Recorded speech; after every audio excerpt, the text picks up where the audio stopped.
The Nashville Predators have some short-term roster decisions to make, but if you want to know the names you're likely to hear in the future, you need to listen to today's show. We have your Predators prospect update today on the Locked On Predators podcast. Your Locked On Predators, your daily podcast on the Nashville Predators. Part of the Locked On Podcast Network, your team every day.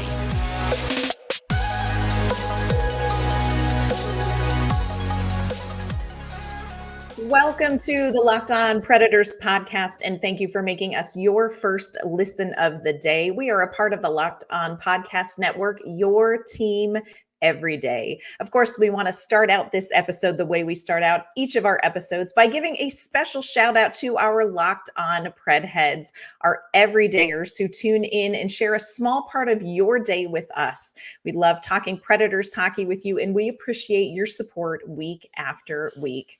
Today's episode is brought to you by Game Time. Download the Game Time app, create an account, and use code LOCKEDON for $20 off your first purchase. I am Ann Kimmel. I am a writer at the Hockey News, and I am usually joined by my partner in crime, Nick Morgan.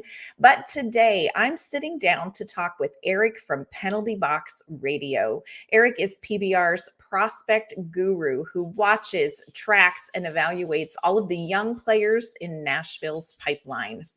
With this Nashville Predators team in a reset, there is no better time, and frankly, there's no better person to talk to about how Nashville's prospect pool is shaping up right now.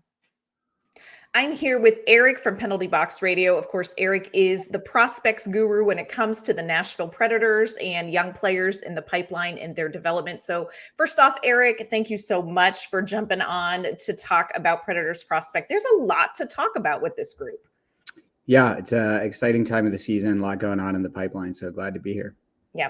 All right. First of all, gotta just touch base real quick about the Milwaukee Admirals. Of course, there's a lot we could dive into with this team right now. They're on a 12-game win streak. Yaroslav Askarov, Spencer Stastny just wrapped up the All-Star Classic, in which they both really looked terrific. What is going so well, do you think, in Milwaukee right now for this team? Yeah, I mean, I think they're really like hitting kind of their stride on all cylinders here. Everything's clicking well. They've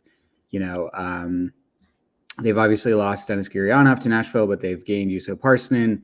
They've been rolling pretty steadily with a 11 forward, 7 defenseman lineup for the past few months now, which has worked out really well. The kind of top line of Leroux, Afanasyev, and Jankowski has been really spectacular, leading the way. But kind of getting contributions from everyone, especially on defense. I think if you look at the box score for the past few weeks, there's defensive assist on a vast majority of goals. So that's always helpful. And then Askarov and Grosnick have been great in goal. Askarov, I think, is up to more than 12 goals saved above average this season, which is really impressive. He's been one of the best goalies in the league this year, and earned that all-star selection. So everything's kind of going right for them at the moment. And Yeah. You mentioned just defensive production. They're helping out so much offensively. This really is right now. It feels like the Nashville Predators have kind of a deep defensive pipeline going. Who are a couple of the defensive players that really jump out to you? And maybe who do you think might be a defensive guy who's going to head up to Nashville at some point? Yeah, I think the obvious answer is Spencer Stastny. I think it's pretty clear that he's ready to play in the NHL. He doesn't have like a kind of crazy number of points in the AHL, but he is certainly, I think, demonstrated that he's if not is close to graduating full time from that league. So depending on how things go at the trade deadline, we could see him called up. Beyond him, I think the next 3 kind of guys are Del Gaizo, Adam Wilsby, and Jake Livingstone. They've all had their strengths. They've all had their weaknesses. I think Del Gaizo understandably looks the most complete right now.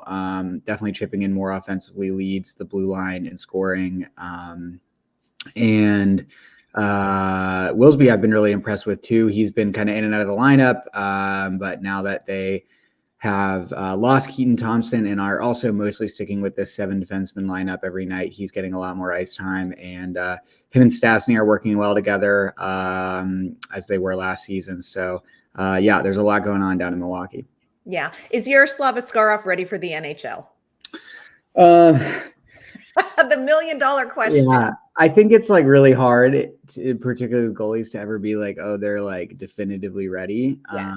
Because what does that mean, right? He's not going to come. No one's going to come up and, pitch a shutout every night or win every game or whatever. I'll put it this way: I am not necessarily advocating for this, but if Nashville were to trade UC Saros at the deadline, I would not feel uncomfortable just calling Askarov up for the rest of the year. So I think he's really close, and big decisions ahead for Nashville. Yeah, for sure. He's certainly fun. Let's just admit that whenever he comes up, he's bringing the fun with him. Of course, lots of other players to talk about besides the guys in Milwaukee who are interesting. One of the players I really kind of want to get your take on is somebody that I think Predators fans know pretty well, and that's Tanner Molendyk. This was just first-round draft pick in last year's draft, so still a young 19-year-old player. He's with the Saskatoon Blades, who are having a great season. But it's been a little up and down for Molendyk. He was supposed to be at the World Juniors, left with an injury. Kind of, where is his game at? Where is he at right now in the season? Yeah. So, he got sent home from Team Canada's World Juniors camp with a wrist injury. That kind of bugged him for a little bit. And then he went back in the lineup, and then he was dealing with another injury. And it's been that kind of season.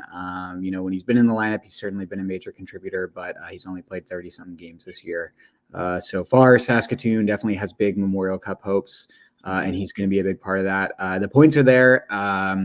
The defense has been really solid. The skating has always kind of been the thing with him, and lets him kill a lot of plays. I think where I'm at is you want to see some more kind of 5-on-5 production.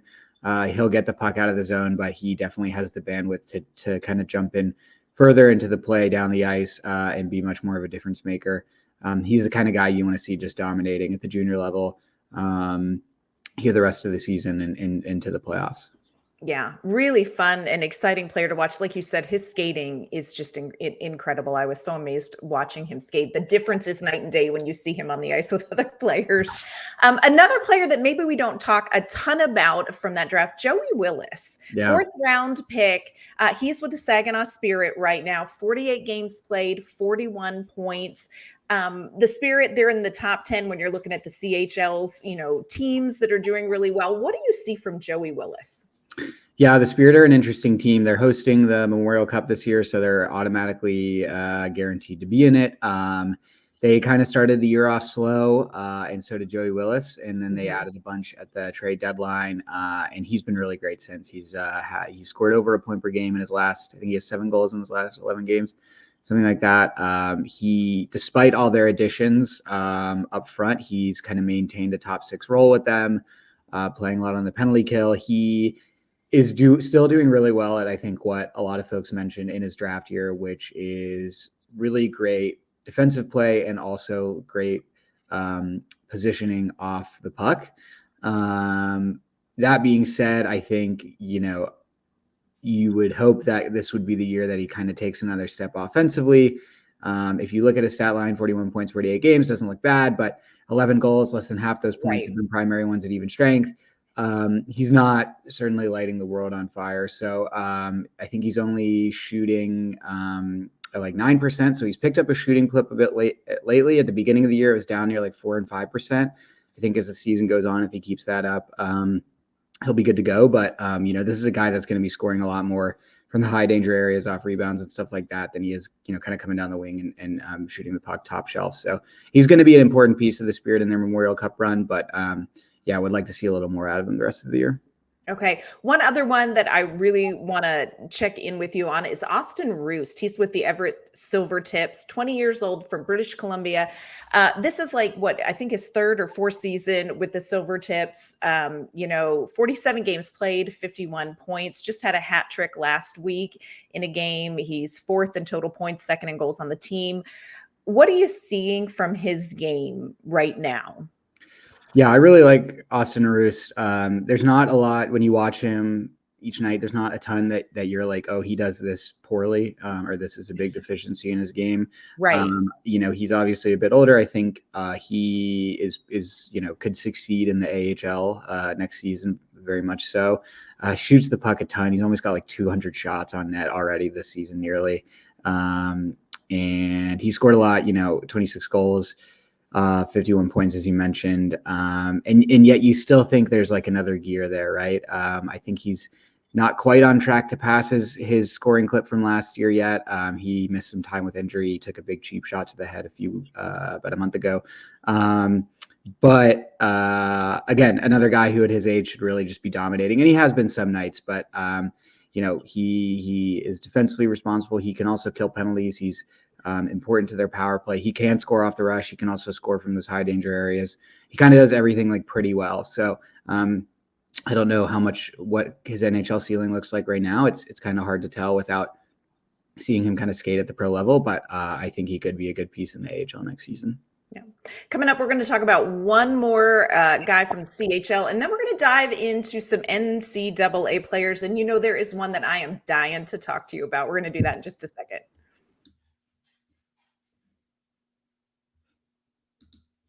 We are all driven by the search for better, but when it comes to hiring, the best way to search for a candidate isn't to search at all. Don't search, match with Indeed. If you need to hire, you need Indeed. Indeed is your matching and hiring platform with over 350 million global monthly visitors, according to Indeed data, and they have a matching engine that helps you find quality candidates fast. And look, Indeed is not just about helping you hire faster. 93% of employers agree Indeed delivers the highest quality matches compared to other job sites, according to a recent Indeed survey.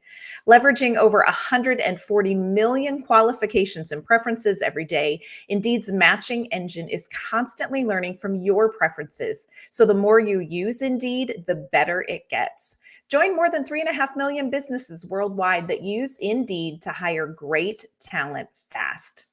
Listeners of this show will get a $75 sponsored job credit to get your jobs more visibility at Indeed.com/lockedon. Just go to Indeed.com/lockedon right now and say you heard about Indeed on our podcast. Again, check it out at Indeed.com/lockedon. Need to hire? You need Indeed.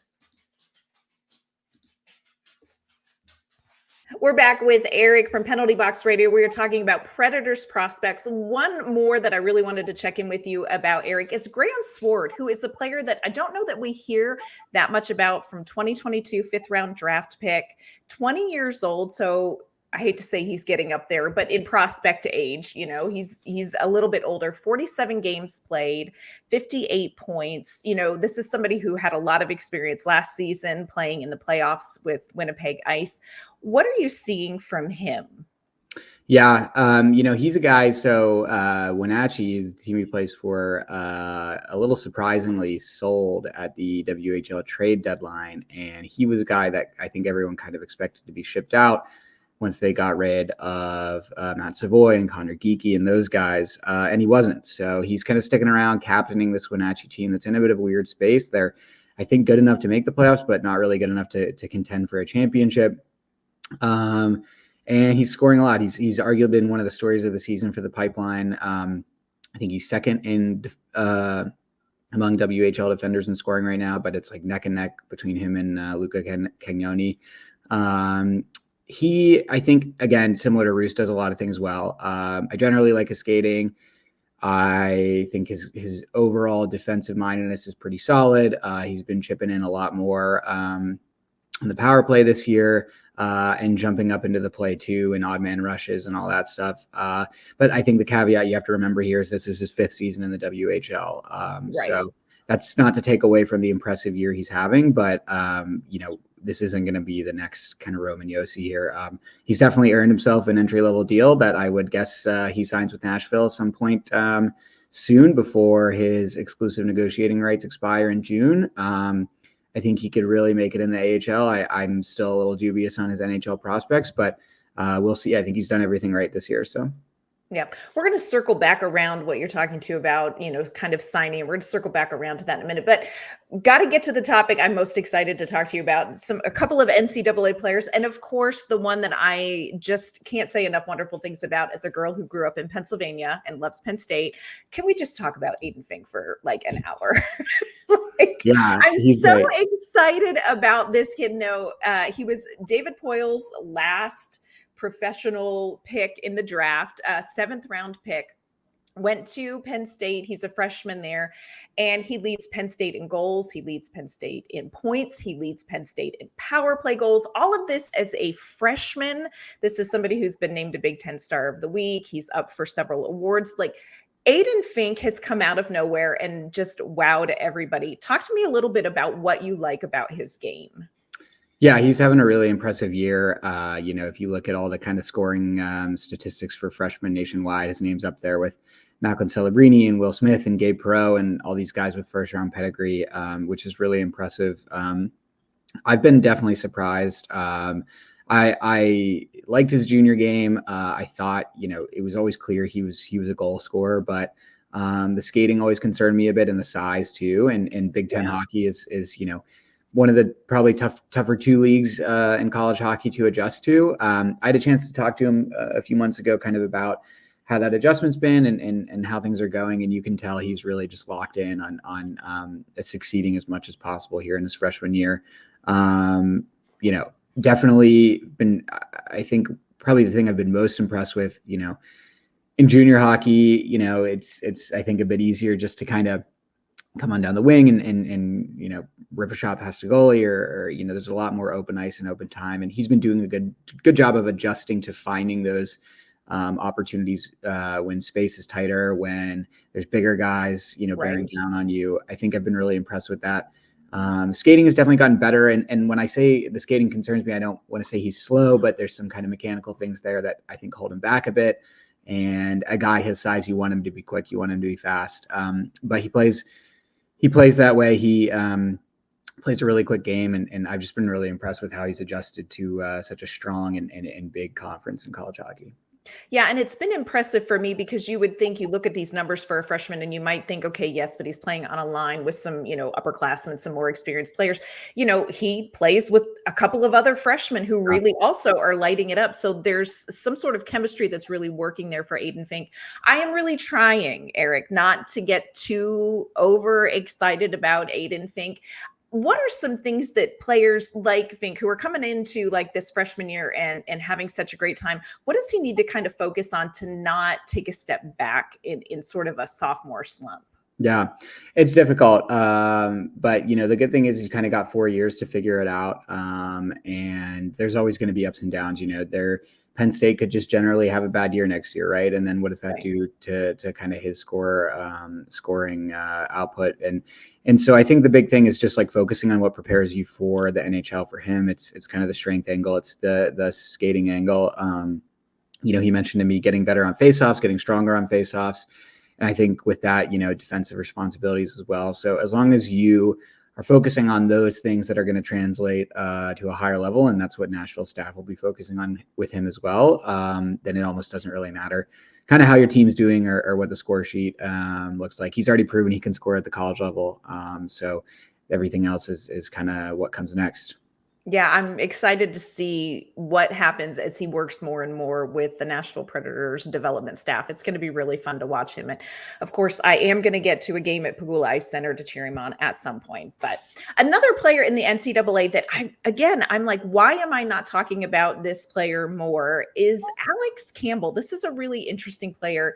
A 2019 third round draft pick, 22-year-old player. He played 3 seasons at Clarkson. He's transferred. Talk to me about his season and kind of what you're seeing from him at this point in his career.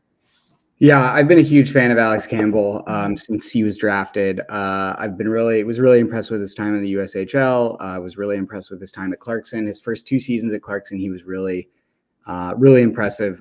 One of the best players on their team both years. Kind of a lanky kid, but he's quick. He's really good with the puck. He's got good hands. He's got a decent shot. And he loves to transition with the puck in possession. similar to Fink, like I said, he's a bit lanky and I think needs to work on kind of learning how to win puck battles a little more, but he's definitely improved to that over the years. So his junior year at Clarkson was kind of a down year for him. And some other things went down with the program, and he ended up transferring to Northeastern. And it's been, it's been better than you could imagine. He's a goal away from tying his career best. He's at 15 right now. He's scoring over a point per game. He's a guy I'm really excited about that I think can add a good wrinkle to this pipeline as a bit of a, hopefully eventually like a middle six scoring option down the road. I've been really excited about his game this year. Yeah. And it's funny. It's somebody that I don't hear people talking about quite as much, but he's really got a lot of good things going on in the pipeline. Yeah. Coming up, I'm going to put you on the hot seat when it comes to an international player that we all should know about. And then we're going to talk about some players that the Predators have to make some hard decisions on. We're going to do that in just 1 second.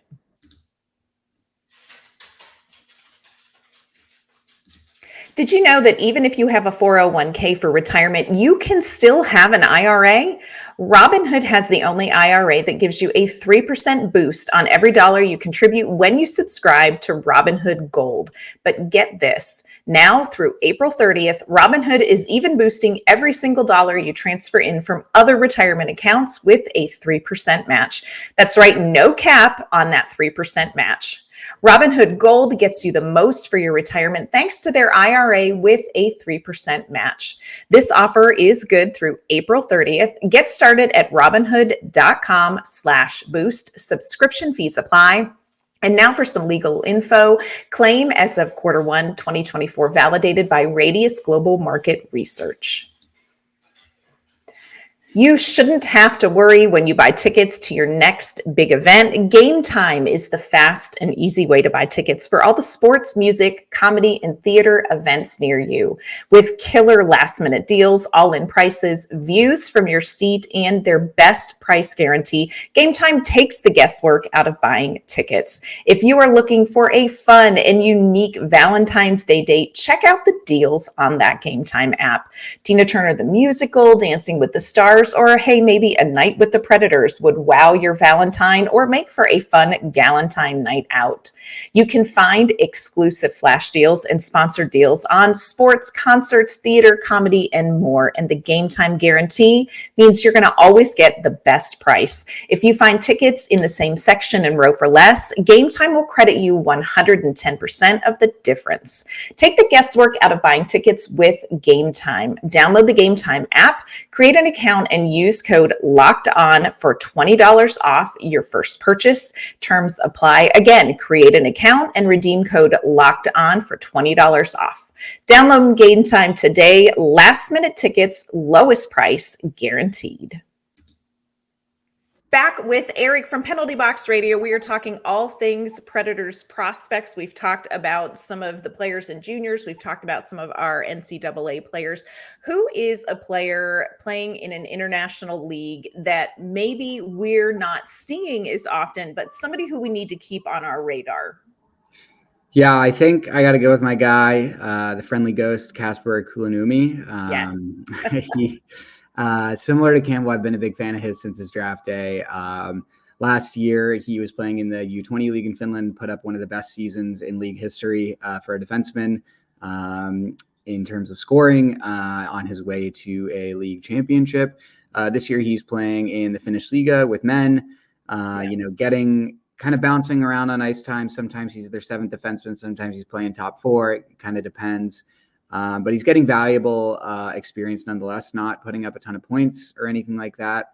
The kind of box score doesn't look all that impressive, but I really love his game. I think he's really sound defensively. I think behind Molendyk and Ryan Ufko, he's the best defensive prospect, outside of Milwaukee. And he just does so many things really well. I think he's got great vision. He's been a great power play quarterback as he was at the World Juniors for Finland. Yes. I want to see just him get like a little bit quicker and anticipate opponents' movements just a little better. But overall, I've been really impressed with his game, and I think he's adjusted fairly well to playing professional this year. Yeah, it's a big jump to go into the league. I always joke about like I'm really sure that all the other leagues are like men, but I'm like, there's something different about that Finnish men's league. Yeah, Those yeah, are some big boys. yeah. I love that. So I want to kind of transition here, and we've talked about a couple of these players, but can you explain, kind of talk everybody through sort of the reserve list, the Sure. prospects that the Predators need to make a decision on. So logistically, what does this mean? Yeah, so every team has what's known as a reserve list, which has a cap of 90 players, which nobody ever gets close to. But there are 90 players on 90 slots on every team's reserve list. The reserve list includes both the active roster, any contract the team has signed, even if they're in the AHL or Europe or wherever, and then players with whom a team has exclusive negotiating rights for that are unsigned. Okay. And what that means is whenever a team drafts a player, they hold their exclusive negotiating rights for a certain time period. And that time period is based on two factors. One, how old you are when you were drafted, and B, where you were drafted from. So for instance, for college hockey players, it's usually 4 years, the August 4 years after they were drafted, or 30 days after they leave college. For European guys, it's usually 2 years, and it's in June. And for junior hockey players, it's also usually 2 years, but the age factor kind of comes in there a little bit too as well. So that's what the reserve list is. And basically, once those exclusive negotiating rights expire, then that player is effectively a free agent. So. Okay. And so Nashville's got a couple of players that they need to make some upcoming decisions on. One we talked about was Graham Sword. What do you expect they're going to do? Yeah, I think at this point, I think he gets an ELC. I mean, it's hard to not to after this year. They could go kind of what they did with Tommy Novak, sign him to an AHL deal for a year and then see what happens. But we'll see. The blue line in Milwaukee next year still looks a little crowded. So we'll find out. But I would argue it's hard to not give him a deal after the year he's been having. Yeah. And we talked about Alex Campbell. What do you think? We kind of I would be shocked if they don't sign him. Yeah, Eric will personally sign him himself. That doesn't happen. A couple other names. Okay, here's a name that everybody knows, Gunnar Wolf-Fontaine. Kind of, do you have a feeling one way or the other? Or is there something you think he needs to improve upon if he wants to take the next step with the Predators? Yeah, I think my concern with him was always that he was always just going to be kind of like a power play specialist in college hockey. And that's largely what has happened in 4 years. He just isn't shooting. He just doesn't shoot the puck enough. He's averaging like less than 2 shots a game. He, I think, just like does a lot of things well. He's a smart, quick player for his size, but just not a guy at this rate I can see really making a huge NHL impact. My guess is they probably still offer him. I maybe wouldn't, but it's also weird because it's Barry Trotz in charge now. He didn't draft this guy. Yeah. I would say at the least they give him an AHL deal for next season. Yeah, that is a little bit tricky when you've got a new GM here. Ethan Hayter is one. This is a goaltender. We're talking so much about Yaroslav Askarov and what's coming up next. Of course, Troy Grosnick has been having a great season in the AHL. What do you think about Ethan Hayter's prospects, kind of looking forward with the Nashville Predators? Yeah, he's had a similar college career to Campbell. They were both at Clarkson together. They both kind of dipped last year. Hayter also chose to transfer. He went to the University of Connecticut. Went in not having the starting job secured, and their other goalie is a Flames prospect, and he's very much won that job this season. He's been really good this year. I've liked him a lot. I very much would sign him. I think they do, if only because they effectively have only one other prospect in goal outside of the AHL beside him, and that's Yakola. So from a pure numbers perspective, I would guess they give him a deal. Yeah. Chase McLean, he's a Penn Stater. Of course, I'm a big fan of him. And Luke Reed is another one. He came in that Luke draft where we drafted everybody named Luke. What do you think about those two? Yeah, McLean's tough. He's had a real rough go during college. He was hurt in his draft year. He's just gotten injury after injury in college hockey, which is tough to see. I've generally liked his game. He's never really been a big point producer, but I've liked what I've seen. He's currently out for the season, so we're not going to get to see him at any point the rest of the year. This one's tough. I think if they were slim on bodies in Milwaukee, then they maybe give an AHL deal. But I'm not sure they will be. And if somebody has to go, it would be him. So. Yeah. And Luke Reed, again, another one where you put him. Yeah. I mean, similar thing. He's been pretty healthy throughout college, but he just really hasn't become, when he was playing junior hockey for the Chicago Steel, he was kind of seen as this next, great offensive defender. And he went to a program at New Hampshire that has struggled a bit and just hasn't really become much of an offensive contributor. He's got 13 points this year, which I think is a career high, but like 2 of them are at even strength, or primary ones at even strength. So I don't think they'll be giving him a deal. Yeah.